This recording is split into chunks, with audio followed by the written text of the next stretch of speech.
Hey, Hey, I'm doing really well, thank you. How about you? How's your day going?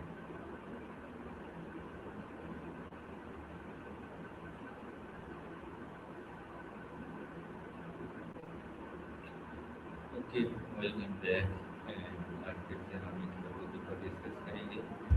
तो आज हमारा topic है वो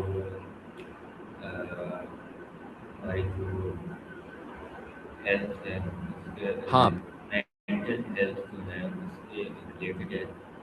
तो you are ready for my discussion? हाँ, बिल्कुल, मैं तैयार हूँ। मेंटल हेल्थ एक बहुत ही अहम टॉपिक है और मैं बड़ी दिलचस्पी से सुनने के लिए तैयार हूँ। आप किस पहलू से शुरुआत करना चाहेंगे या आपके दिमाग में क्या खास बात है? Okay, my first question is कि हम अक्सर सुनते हैं कि यू आर लाइक इस तरह से कोई बोलते हैं कि you are work you eat, इसी तरह के हाँ, तो बिल्कुल। वो उसमें ऐसा होता है कि ये जो हम खाते हैं इसका सीधा और लॉजिकल असर हमारी सोच, मूड और मेंटल हेल्थ को यानी डायरेक्टली होता है। हाँ, बिल्कुल सही बात है। दरअसल जो हम खाना खाते हैं उसका असर हमारे न्यूरोट्रांसमीटर्स पर, हमारे ब्रेन के केमिकल बैलेंस पर होता है और इससे हमारा मूड, एनर्जी लेवल और यहाँ तक कि चिंता या डिप्रेशन जैसे लक्षण भी प्रभावित होते हैं।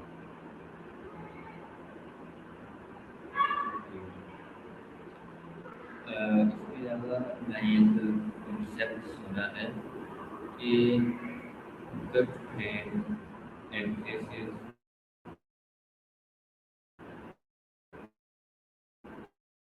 हमारा जो उसका दिमाग है मतलब प्रैक्टिकली ऐसा है तो मैंने कि खराबी सीधा हमारी साइकोलॉजी और मूड को खराब कर देती है। हाँ, बिल्कुल ऐसा ही है। गट और ब्रेन के बीच एक बहुत ही गहरा कनेक्शन है जिसे हम अक्सर गट ब्रेन एक्सिस कहते हैं। हमारी आंतों में मौजूद बैक्टीरिया, जो माइक्रोबायोम कहते हैं, वो न्यूरोकेमिकल्स का उत्पादन करते हैं और इससे हमारे मूड, स्ट्रेस लेवल और मानसिक स्वास्थ्य पर असर पड़ता है। और इसके अलावा हाँ, इसके अलावा एक और बहुत ज़रूरी पहलू है, वो ये कि सही डाइट जैसे फाइबर, प्रोबायोटिक्स और विटामिन्स हमारे गट हेल्थ को सुधार कर धीरे-धीरे हमारी मेंटल क्लियरनेस और स्थिरता भी बढ़ा सकते हैं। अच्छा मैंने सुना है कि हम जब मीठा खाते हैं तो उससे हमारे अंदर की काबिलियत आती है या फिर थकावट सी यानी हमें महसूस होती है। लेकिन कुछ केसेस में ऐसा भी होता है कि शुगर खाने के बाद एकदम से जो एनर्जी बूस्ट मिलता है इसके कुछ देर बाद ये जो थकावट और अजीब से एंग्जाइटी होती है इस इमोशनल रोल यानी इमोशन का रूप यानी एक सिचुएशन बनती है, इसको कैसे समझा जाए? हाँ, ये बहुत आम बात है। दरअसल जब हम शुगर खाते हैं तो हमारा ब्लड शुगर लेवल तेज़ी से बढ़ता है, जिससे एक त्वरित एनर्जी का एहसास होता है, लेकिन वो लंबे समय तक नहीं टिकता। फिर जब ब्लड शुगर गिरता है तो हमें थकान, घबराहट या एक तरह से खालीपन वाली भावना महसूस होती है। यही इमोशनल स्विंग्स का कारण बनता है और अगर ये बार-बार हो तो इससे चिंता या मूड स्विंग्स भी बढ़ सकते हैं। Okay, we understand. अगर मैं आपको एक सक्सेसफुल पर्सन या फिर एक जीनियस पर्सन की बात करूँ तो उसके अंदर ये उसकी लाइफ में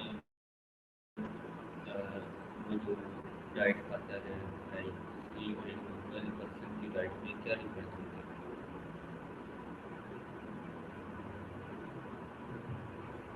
हाँ, ये अक्सर देखा जाता है कि जो बहुत सक्सेसफुल लोग होते हैं, वो अपनी डाइट पर काफ़ी ध्यान देते हैं। उनका ज़्यादातर focus balanced nutrition, protein, healthy fats और माइक्रोन्यूट्रिएंट्स पर होता है, ताकि उनकी एनर्जी स्थिर रहे और उनका दिमाग भी तेज़ रहे। वहीं एक आम इंसान का भोजन ज़्यादातर प्रोसेस्ड फूड या शुगर पर होता है, जिससे एनर्जी और मेंटल क्लियरनेस उतनी स्थिर नहीं रहती।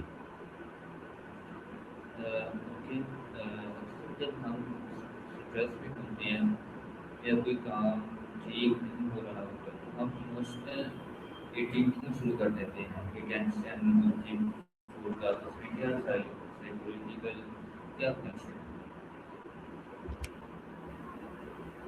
हाँ, ये काफ़ी कॉमन है। जब हम स्ट्रेस में होते हैं, तो हमारा शरीर एक तरह का कम्फर्ट या सुकून पाने के लिए खाने की तरफ झुक जाता है। जो जंक फूड होते हैं, उनमें चीनी, फैट ज़्यादा होते हैं, जो हमारे दिमाग में डोपामाइन रिलीज़ करते हैं, जिससे एक अस्थायी खुशी का एहसास होता है। तो ये एक तरह से हमारा दिमाग खुद को शांत करने का तरीका बन जाता है, लेकिन बाद में ये साइकिल उल्टी भी पड़ सकती है, जिससे और ख़राब महसूस होता है। और इसके अलावा और क्या यानी ऐसी कौन सी चीज़ें हैं जो कि इसमें हमारे लिए अंडरस्टैंड करना ज़रूरी है? हाँ, एक और ज़रूरी बात ये है कि हमारी नींद का भी इस पूरे चक्कर में बड़ा रोल है। जब अच्छी नींद नहीं होती, तो स्ट्रेस ज़्यादा बढ़ता है और फिर हम ज़्यादा इमोशनल ईटिंग की तरफ जाते हैं। तो एक बैलेंस्ड हेल्दी लाइफ़स्टाइल में नींद, एक्सरसाइज़ और माइंडफुलनेस जैसी प्रैक्टिसेस भी ज़रूरी हैं, ताकि हम इस साइकिल को अच्छे से मैनेज कर सकें।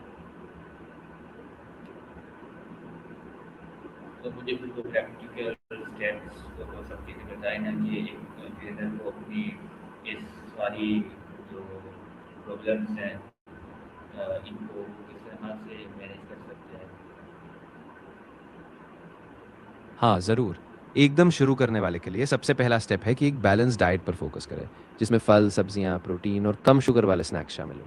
दूसरा, अपनी नींद का रूटीन सेट करें, सोने और जागने का एक समय तय करें। तीसरा, छोटी-छोटी एक्सरसाइज या वॉक को अपनी दिनचर्या में जोड़ें। और चौथा, जब भी स्ट्रेस बढ़े तो माइंडफुलनेस या डीप ब्रीदिंग जैसी टेक्निक्स अपनाएं, ताकि आप अपने इमोशन पर थोड़ा कंट्रोल रख सकें। ओके, तो ये भी ठीक है। और बहुत से लोग एनर्जी के लिए बहुत ज़्यादा चाय या कॉफ़ी पीते हैं या ज़रूरत से ज़्यादा कैफीन, ये भी हमारी जो डाइट है लाइक हमारी सेहत को हाँ, इफेक्ट करती हैं। हाँ, ज़रूरत से ज़्यादा कैफ़ीन लेने से भी उल्टा असर हो सकता है। इससे घबराहट बढ़ सकती है, नींद खराब हो सकती है और लंबे समय में हमारी एनर्जी लेवल भी अस्थिर हो सकती है। तो बेहतर है कि कैफ़ीन का सेवन सीमित रखें और पानी या हर्बल टी जैसी चीज़ों पर भी ध्यान दें। एक और कॉन्सेप्ट बहुत ज़्यादा लाइक पॉपुलर है कि क्या पानी की कमी का भी हमारे चिड़चिड़े का या हमारी जो स्ट्रेस है या फिर ये जो हम ज़्यादा लाइक चले जाते हैं, तो इसमें पानी की कमी होने की वजह से भी बहुत ज़्यादा इफेक्ट होता है, तो इसको एक्सप्लेन करें। हाँ, बिल्कुल। पानी की कमी यानी डिहाइड्रेशन का सीधा असर हमारे मूड और मेंटल फंक्शन पर पड़ता है। जब शरीर में पानी कम होता है, तो हम चिड़चिड़े होते हैं, ध्यान कम लग पाता है और तनाव भी ज़्यादा महसूस होता है। इसलिए रोज़ाना अच्छी मात्रा में पानी पीना एक आसान लेकिन बेहद असरदार तरीका है, जिससे हम अपने मूड और स्ट्रेस को बेहतर रख सकते हैं। ओके, अभी कौन सी 12 घंटे चल रही? सो ठीक है, हम आज की जो डिस्कशन है इसको यहीं पर एंड करते हैं। सो आपसे इस डिस्कशन से काफ़ी कुछ करने को मिला। सो